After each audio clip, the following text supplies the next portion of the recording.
Oh boy, here we go. A Minecraft movie. God, I never thought I would say that title out loud. Look, this is a film that was absolutely getting raked over the coals before it could even be given a fair chance. But if you are a hardcore fan of Minecraft, and there absolutely were a lot of them in this auditorium tonight, if you're my little cousin Harper who religiously plays Minecraft, you're not going to care about the quality of the movie. You're just going to be really excited to see a Minecraft property on the silver screen. So what do we got for story? It's a mysterious portal that pulls 4 misfits into the overworld, which, if you don't know what Minecraft is, let me elaborate. The overworld is a bizarre cubic wonderland that thrives on imagination. And to get back home, they'll have to master the terrain while embarking on a magical quest with an unexpected crafter named Steve, who's played here by the oh-so-likable Jack Black. And this movie comes to you from director Jared Hess. Does that name sound familiar to any of you?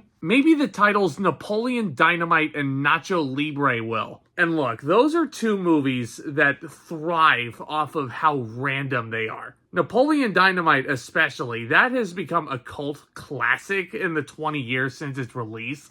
John Heder was a household name in comedy for a couple of years. All because of the most random sequence of events I think I've ever seen in a feature-length movie in Napoleon Dynamite. And I still adore that movie. Nacho Libre also is a really, really bad movie, but it's like if you need to cheer me up, I would absolutely prescribe a dose of Nacho Libre. That movie is hilarious, also starring Jack Black. So I guess by default, this is the most mainstream movie that Jared Hess has ever done. Because both those titles I just mentioned have a huge cult following. Minecraft, on the other hand, is already an international phenomenon. People spend hours on end on whatever device they are using to just build and imagine and create their own little world.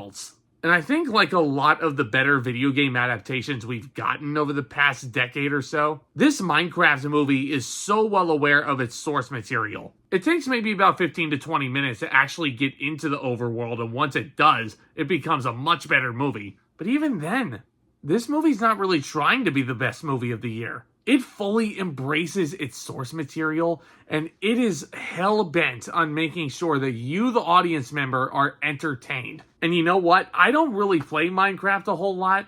My girlfriend, who watched this movie with me tonight, as you saw in my First Thoughts video, did not play Minecraft a lot, even though her little brother went through a gigantic Minecraft phase, which, to my understanding, based on what she's told me, involved a huge amount of pink sheep. Which you do see pink sheep in this movie, and she freaks the out. But my point is really, even if you're not a hardcore gamer into Minecraft, anything like that, I think you can still enjoy the heck out of this movie. And I do appreciate that this movie also kind of has some tie-ins, not just to the video game, but to Jared Hess as a director. I can definitely tell whose name was on this movie, even without looking at the credits. Because I got serious Napoleon Dynamite vibes from this first act. There's a gigantic dish that's made out of tater tots. Someone has a pet llama. Our misfit characters live in the state of Idaho. Yeah, the only thing missing is Uncle Rico. But joking aside, I just was blown away by how overly imaginative this movie was. And yeah, this movie's story may not be overly cohesive. And objectively speaking, it's not the greatest story in the world. Of course not. You've seen a lot of these geeks before. You've seen a lot of these story tropes before. You've seen a lot of the cutesy animal moments before.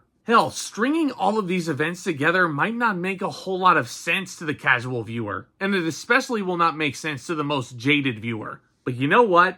If you're sitting in front of your computer playing Minecraft for 4 hours a day, you're not really worried about stringing together a cohesive narrative. You're probably just building a bunch of random shit, which is kind of what this movie is doing. So by definition, this is automatically one of the more faithful video game adaptations we've gotten in recent years. I know, that's insane. I said the same thing when the Mario Brothers movie came out, and look how much fun I had with that. Jack Black was also in that movie. That man, he just knows how to pick his projects lately.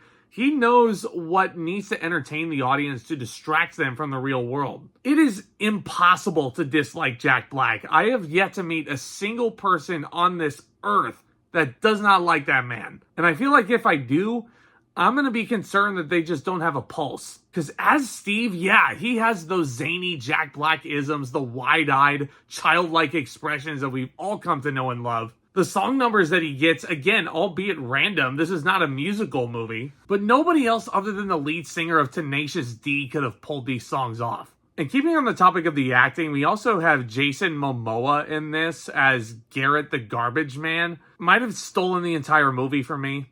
This guy was such a dumbass, but a dumbass in the best possible way. He has this overly macho sense of right and wrong, but it always blows up in his face every single time, and it is glorious. Momoa sells every single damn bit of his frames. And surprisingly, him and Jack Black, even though I don't think they've ever worked together before this, they had some really solid comedic chemistry here. The child actors that they get for this are very good. You have Emma Myers, who a lot of you might know from Wednesday, playing the young woman in this. And she has a very tragic backstory of having to look after her little brother, who's a teenager, and he's getting bullied. And you can sense the family bond between those two. Also, on a side note, happy belated birthday to Emma Myers, who just turned 23 years old. What a birthday present this is to have a big premiere like this. But yeah, is the Minecraft movie perfect? Absolutely freaking not. I mean, yeah, sure, a lot of people probably looked at the advertising and probably thought this movie was going to be the absolute dumps. And narratively speaking, yeah, this is not the most cohesive movie you're going to watch even over this year. Because there are some plot lines that feel a little bit out of place. There is one subplot involving Jennifer Coolidge who is very, very funny.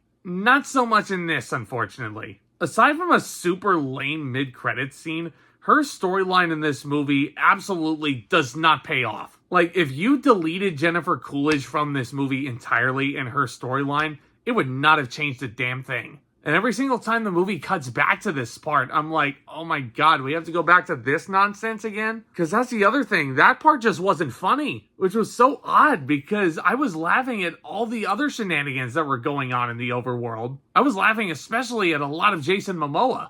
But then this weird thing happens and I'm like, why do you need this? Why do you need extra comic relief when the movie by itself is as funny as it is? But listen, you know, I'm sure that there are going to be a lot of jaded critics who go into this movie with a preconceived notion that this is the worst movie of 2025. And you know what? If you want to go in there believing this movie is going to be horrible, you want to go in there with that stick that's been stuck up your ass for a while, yeah, you're probably going to hate this. But I've always been a firm believer in everything deserves a chance. And I'm glad that Lindsay and I gave the Minecraft movie a chance tonight. Because I cannot remember the last time we laughed this much at a movie. like, ever since we moved in together, like, we've seen a fair amount. I can't remember another time where we were just laughing and Lindsay was just reacting to a lot of the cutesy animals that were on screen. I can't remember a time where a movie has consistently engaged us like that. Like, this was a lot of fun. And I think if you're a hardcore fan of Minecraft especially, you're going to be in freaking heaven. So a lot of you are going to think I'm crazy for this, but I'm giving the Minecraft movie a B-. Yes, the movie story is not the best. I get that. But for Jared Hess, this director who thrived off the randomness, like I said, there was no other person to helm this movie. And it had a fun pace to it. It had a fun vibe to it. The colors and the animation, oh man, yeah, once you actually get into the overworld, it looks really good. And I think especially if you're a fan of Minecraft, you will love this thing. But let me know, do you guys play Minecraft? How many hours do you guys usually spend building stuff on that game? I know there's a good amount of fans. Let me know all down in the comment section below. Hit that subscribe button if you're new. Tap on that thumbs up as well. And thank you all so very much for your continued support of this channel. Y'all are the best. And with all that being said, Back Talk, commence.